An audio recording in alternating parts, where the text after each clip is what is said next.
And this is for The Good Neighbor in 2016. Sorry, I want to get the year right. Which I realized I had seen this film before. I didn't really think much of it. I still don't. I get its intention though. And by the way, for those interested in requesting any type of videos, PayPal's usually the best bet. Or join my Patreon. Both links are down below in the info box. It'll be a review, a video game playthrough, a topic, a tier list, a commentary, news, rumors, talk about those, whatever the case may be. But The Good Neighbor stars James Caan, may he rest in peace. Always enjoyed him as an actor. Loved the original Rollerball. Liked him in films like Alien Nation, even Eraser, which he was in with Arnold Schwarzenegger. So James Caan's in the film, but it's more these two teenagers as the star. And it's a little bit found footage, but it's also just a regular film. Just about these two teens who are minors. They are filming this experiment where there's this lonely, as they call him, the creepy psycho hermit. Sorry. These two kids made me want to puke. But just that's the thing, before I start. These two kids are pieces of shit. I know later on one tries to be less of a piece of shit, but to me they're still two pieces of shit. And they're supposed to be pieces of shit. So when you say, or when I say that I don't care for these characters, in a way you're not supposed to, so it's kind of fulfilling its purpose. But then I'm still hanging around with these two schmucks who I want to slap outside, inside, across the face with my dick. Gold-plated. Fuck these two people. But anyway, they broke into the guy's house. They set up all these cameras because they're going to make the guy think that his place is haunted. They're going to film it. Now, I still don't know what this experiment is supposed to... What purpose is this experiment when you think... I mean, they try to explain it, but think about it. They keep filming it. But who are they going to show it to? You're filming yourself break into a person's home. People are going to ask, how did you get the cameras into this home? Did he ask you to do it? Oh, no? So you broke in. So, who the fuck are you going to show this to? Who are you going to... Now, we get... The name of the characters, Ethan... I'm bad with names. What was the other guy's name? Ethan and... What was his name?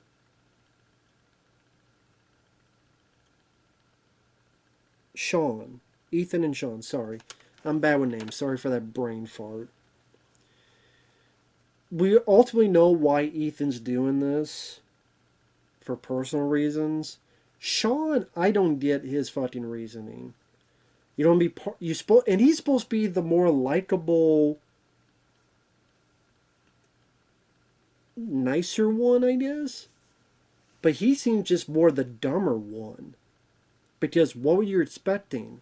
Yeah, we broke to this guy's home and we made it seem like this place is haunted, so we flash the lights, or we close the doors, or we play music, and we want to make someone who doesn't believe... Do you know this guy doesn't believe in hauntings? Do you know this guy doesn't believe in that stuff? You don't know for certain, so you just be confirming something he believes in. In fact, pretty much everybody... If you put the shit in there where it seems like doors are opening and music plays by itself and all this other stuff, they would probably think it's haunted too. Even if you're a disbeliever, you'd be like, oh, well, this shit ain't normal. Because then I imagine that two retarded kids are going to break into their home and try to do their own version of punt or steer tactics. So your project, your experiment is pretty fucking pointless. And it's going to show that you did illegal shit, like breaking into a person's home. You didn't steal stuff, but you still broke in and put cameras up. So whoever the show is to, they're going to be asking questions. And, like, so, well, they're not going to show it to anybody. Then what the fuck are they filming it for? I guess just to watch his reactions? But then they would have just, once they watch it, they write it down, they delete the footage. So there's no evidence. But they didn't do that. They're just editing the shit, and later on, the guy's pissed. I'll take my computers, but I'll let you finish editing. So they're obviously editing to show, well, they won't show that they broke in. Well, then they're going to be asked, well, how the fuck else did you get these cameras in? Because we talked to this guy and he doesn't know anything. Because obviously they know who the person is. They want to ask him questions, whoever this show is to, whether it be a professor, a teacher, or whoever the hell else.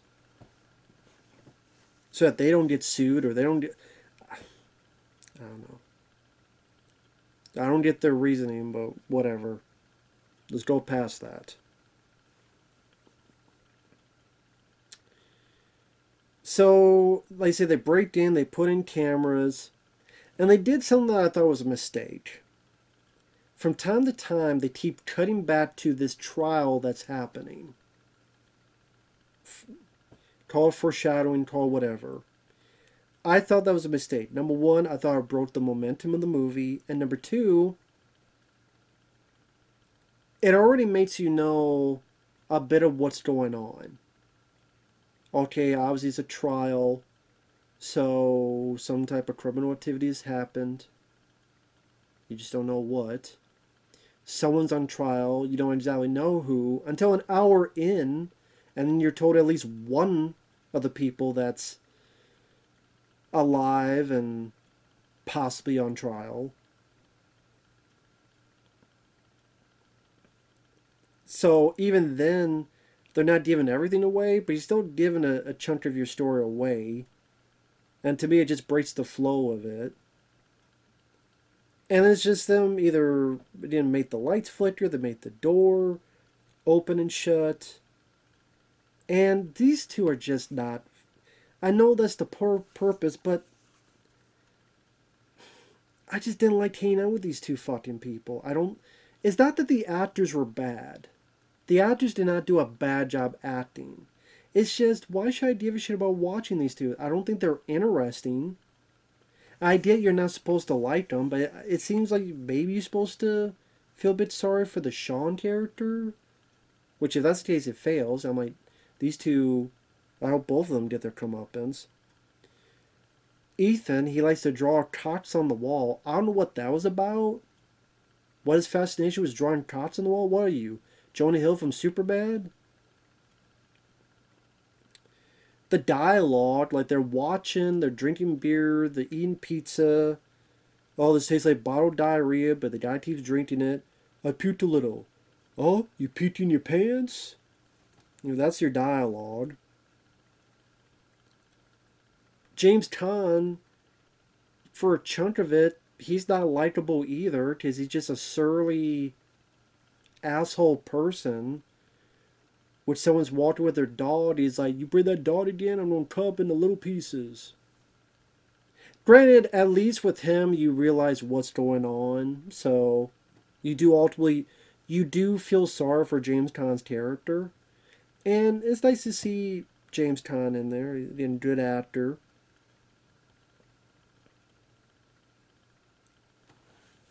But again, it's kind of just step by step. We do this. James Caan acts either out of it or doesn't act like one should. And when the door keeps opening and closing, he bashes down with an axe. When there's cold spots, he's kind of just sitting there on the bed. And Sean is realizing, okay, this is a bit weird. Ethan, on the other hand, he's obsessed with this basement door that's locked and what's in the basement. He probably killed his wife. He must have done something. You come to find out, spoilers, that the reason Ethan is doing it is because his daddy beat his mom up. His mom searched for help. went to James Caan's place.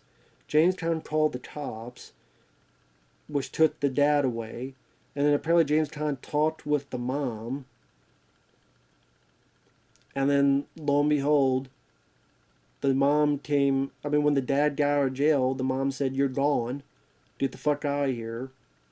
So Ethan thinks that James Caan broke up his family and made it so his dad's not there anymore.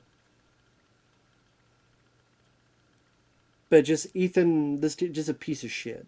He's a piece of shit character. That's the whole point of his character.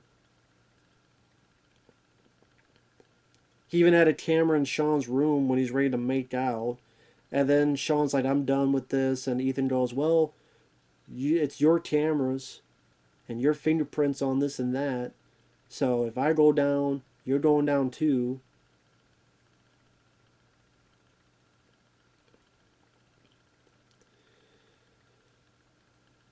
And then pretty much ultimately they get a cop there because they phone a fake thing that, oh, they heard a woman screaming in the basement. The cop goes there, searches, finds nothing. Ethan gets pissed, goes in, searches the basement,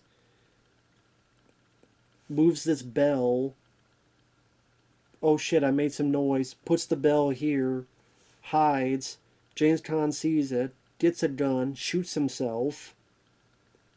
And then probably the one thing I liked about it, other than James Caan, was we see these flashback moments that seem like James Caan's not the best guy.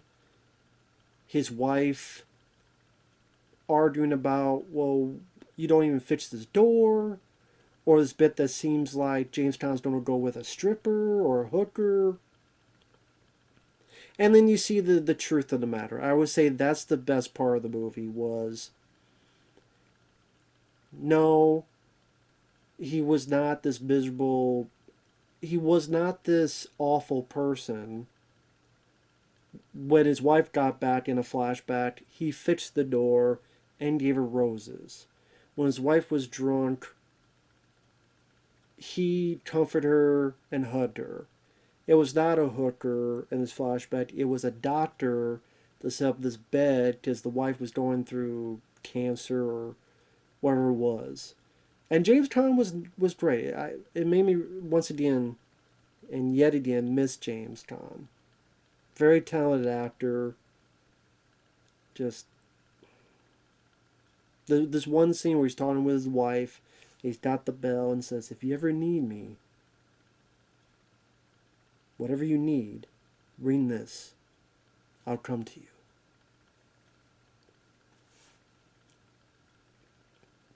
And then this woman that knew him talked about how after his wife died, he was sad, he was miserable. That's why he was surly. And the stuff that the two kids did, James Caan thought it was the ghost of his wife.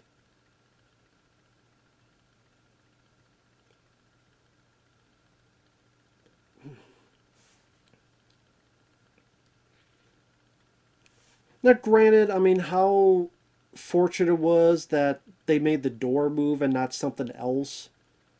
But because they made the door move, then James Caan thinks of a flashback of his wife with that door.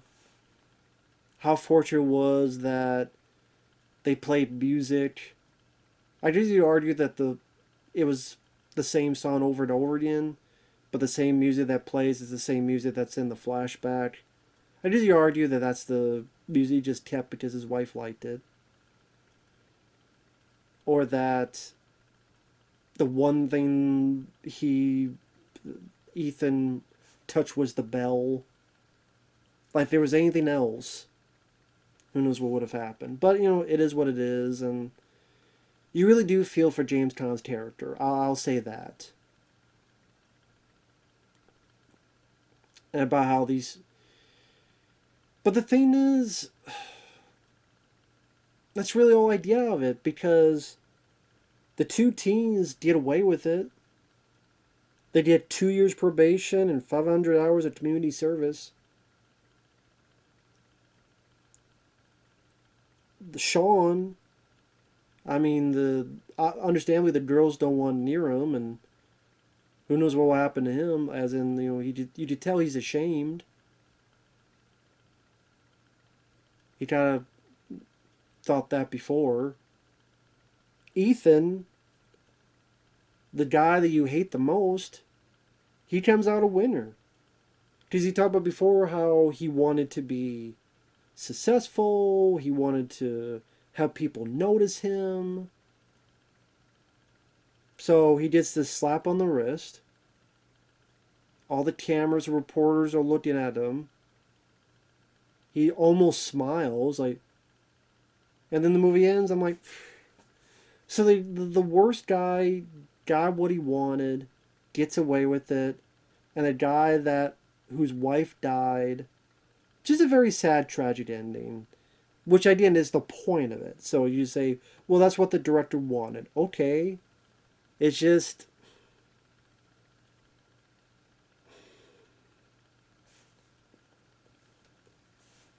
I guess it's the mystery of who James Caan is.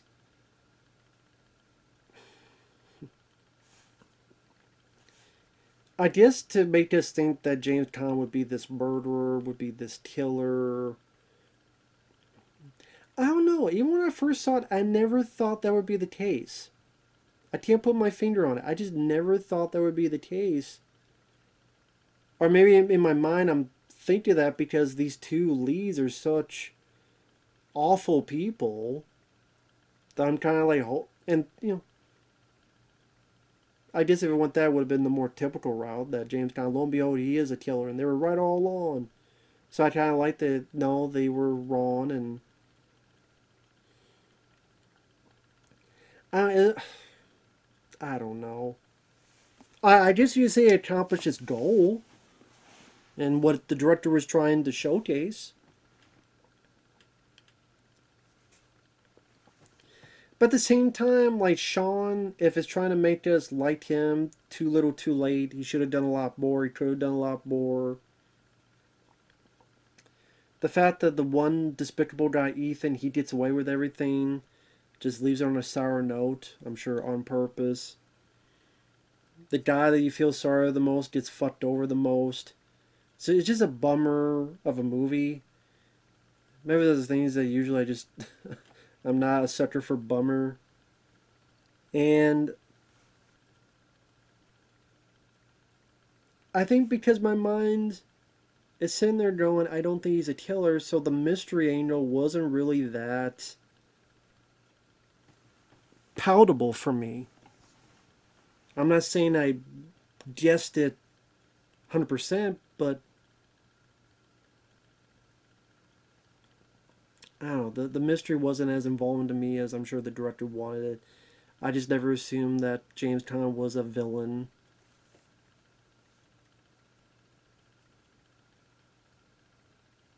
Because I'm thinking, okay, this isn't a movie like Disturbia, where, okay, it's trying to be a rear window type of thing. It seemed like it was trying to do something else. And when your mind goes to that, then your mind thinks of other scenarios, and that's the one that came about.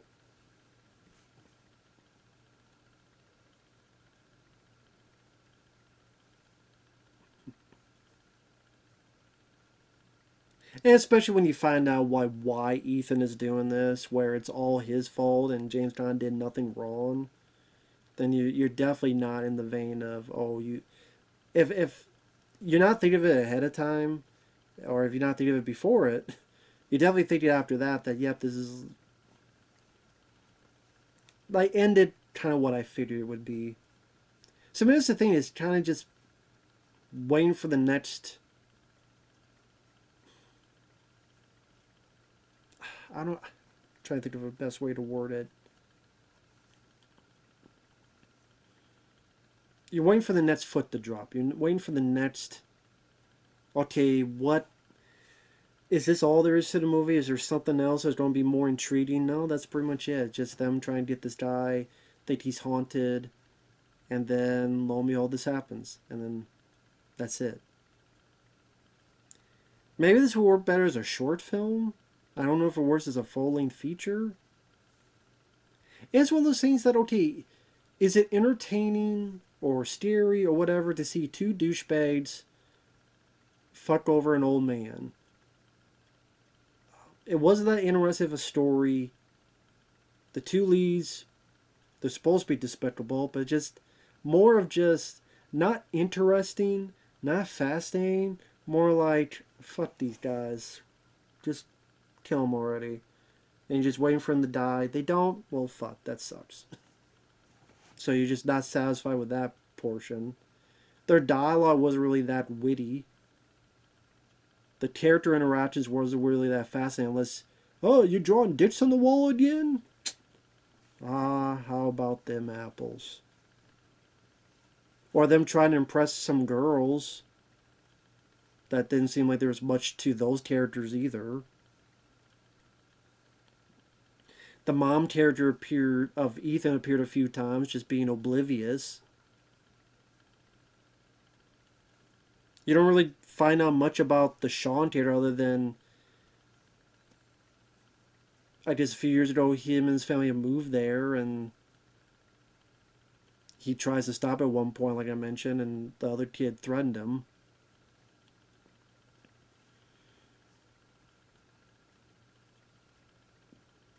James Caan has no interactions with the two kids. There's never any conversations, any one-on-one because of because of the way the movie plays out. So, other than seeing James Caan and feeling for his character, that's really all I got positive out of the movie. And it wants to be found footage, but then it doesn't want to be found footage. And I don't know. It wasn't as surprising as it made it out to be, and definitely not satisfying to watch again.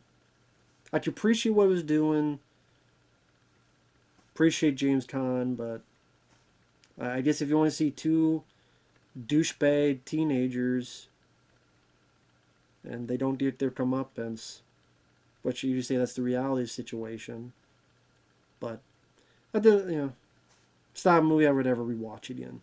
I'll put it that way. We'll see you guys later. Bye-bye.